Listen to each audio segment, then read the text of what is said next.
Big TV భక్తి సమాచారం WhatsApp ఛానల్లో జాయిన్ అవ్వండి. అన్ని విశేషాలు ఎప్పటికప్పుడు తెలుసుకోండి. భృగు సప్తఋషుల్లో ఒకరు. ఆయన భవిష్యత్తులోకి చూశారు. మనుషులు అంటే ఈ విధంగా ఉంటారు అని మనుషులు అలా ప్రపంచం అంతమయ్యేంత వరకు ఆయన అంచనాలు వేశారు.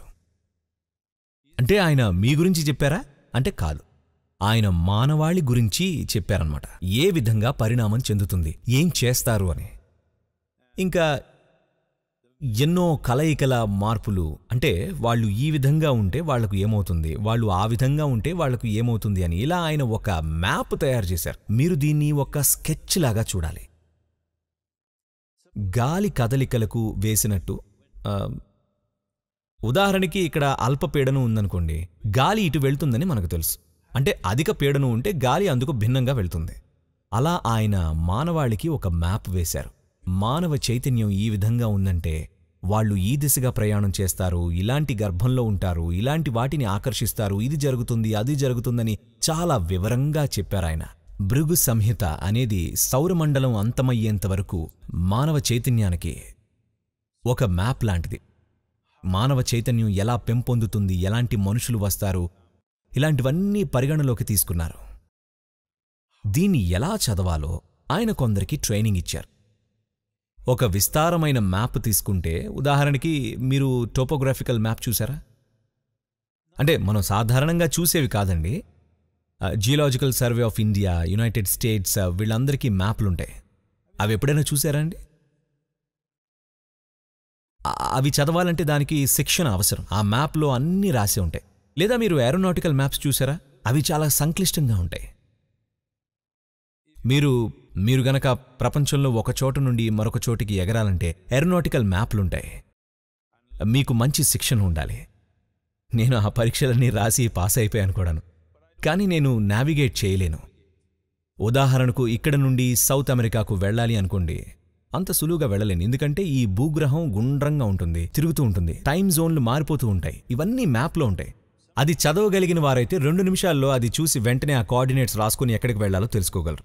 మీకు అది చదవడం ఎలాగో రాకపోతే మీరు దానిమీద ఎన్ని రోజులు ఎన్ని నెలలు గడిపినా మీకేం అర్థం కాదు. ఆయన ఈ మానవ చైతన్యానికి సంబంధించిన అతి వివరమైన మ్యాప్లు తయారు చేసినప్పుడు ఆయన కొంతమందికి శిక్షణ ఇచ్చారు. ఇది చదవాలంటే కొంత అంతర్దృష్టి కావాలి, ఎందుకంటే ఇదంతా తర్కబద్ధమైనది కాదు. అందుకని వీళ్ళందరూ ఈ సాంప్రదాయాన్ని పాటించి వచ్చారు.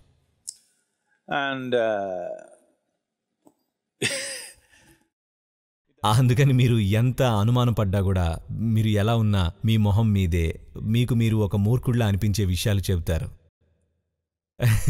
దురదృష్టవశాత్తు అది వాస్తవం కూడా. మీరు నాడీ వైద్యుడు ముందు కూర్చోగానే ముందు ఆయన మీకు ఇలా షాక్ ఇస్తారు. మీ తల్లి తండ్రి చెప్పేస్తారు. మీరు అప్పటికే పడిపోతారు. ఎందుకంటే మీరు మరో చోటు నుండి వచ్చుంటారు. మీరు వేరే దేశం నుంచి వచ్చినా సరే మొదటి అక్షరం చెప్తాడు. మీ పేరు సుజనా లేక తానియా అని తెలియకపోవచ్చు, కానీ టీతో మొదలవుతుందని చెప్తాడు. ఊరికే అలా. ఎందుకంటే ఆయన మీ గతమో మీ భవిష్యత్తునో చదవడం లేదు. ఆయన కేవలం ఆ మ్యాప్ను చదువుతున్నాడు. మ్యాప్ చదవడం ద్వారా ఇది ఉష్ణోగ్రత, ఇది ఎత్తు, ఇది అది ఇది ఇది అని చెప్పగలరు కదా. అలానే ఇది అంతర్దృష్టికి సంబంధించిన మ్యాప్. అతను ఒక విధమైన స్థితిలో ఉంటే తప్ప అలా చేయలేడు. అందుకే ఇదంతా ఆలయం చుట్టుపక్కల జరుగుతుంది. వైద్యేశ్వరుని ఆలయం ప్రత్యేకించి దీనికి రూపొందించబడింది. సాధారణంగా ఆ చుట్టుపక్కల జరుగుతుంది. ఇప్పుడు డబ్బు కోసం అన్ని చోట్లకు వెళ్తున్నారనుకోండి, అంత ప్రభావవంతంగా ఉండకపోవచ్చు, కానీ కొందరున్నారు ఖచ్చితంగా చెప్పగలరు. కానీ మీరు ఆధ్యాత్మిక పథంలో ఉంటే మీ భవిష్యత్తును అంచనా వేయరు.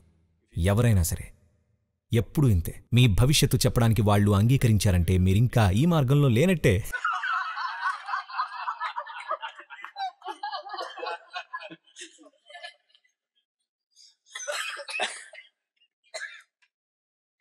అందుకని విధి నిర్ణయించబడిందా అంటే, విధి ఎవరి చేతనో నిర్ణయించబడింది కాదు.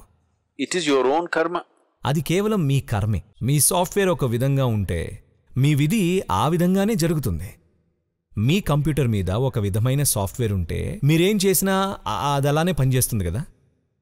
కానీ నేను కంప్యూటర్ బద్దలు కొట్టేసినా కూడా అది ఆపగలమా అంటే ఆపగలను. కానీ మళ్ళీ మీరు దాన్ని ఆన్ చేస్తే అదే హార్డ్ డ్రైవ్తో మళ్ళీ అదే వస్తుంది కదా, కాకపోతే వేరే కంప్యూటర్లో వస్తుంది. అంటే మీరు 80 సంవత్సరాలు జీవిస్తారు అని నేను చెబితే ఇప్పుడు మీరు వెళ్ళి కొండ మీద నుంచి దూకేస్తే కొద్ది కాలం తర్వాత కొత్త కంప్యూటర్ కొంటాం, కాకపోతే అదే హార్డ్వేర్ ఉంటుంది, అదే సాఫ్ట్వేర్ కూడా ఉంటుంది, అదే జరుగుతుంది, కొత్తగా ఏం లేదు. అందుకని వాళ్ళు చూస్తున్నది జీవితంలోని ఆ అంశం, దాన్ని ప్రస్తుతానికి అన్వయించి చెప్పాలని చూస్తున్నారు. అందులో తప్పులు దొరలచ్చు కూడా, వాళ్ళు చేసే వివరణ ప్రతిసారి సరిగ్గా ఉండాల్సిన పనిలేదు.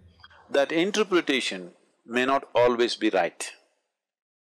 కాని వాళ్ళు ముఖ్యంగా చదివింది ఇదేమిటి అదేమిటి అన్నది సరైనదే. ఎలా అంచనా వేస్తారు అన్నది వ్యక్తిగత నైపుణ్యం మీద ఆధారపడుతుంది. అందరూ ఒకేలా చేయలేరు.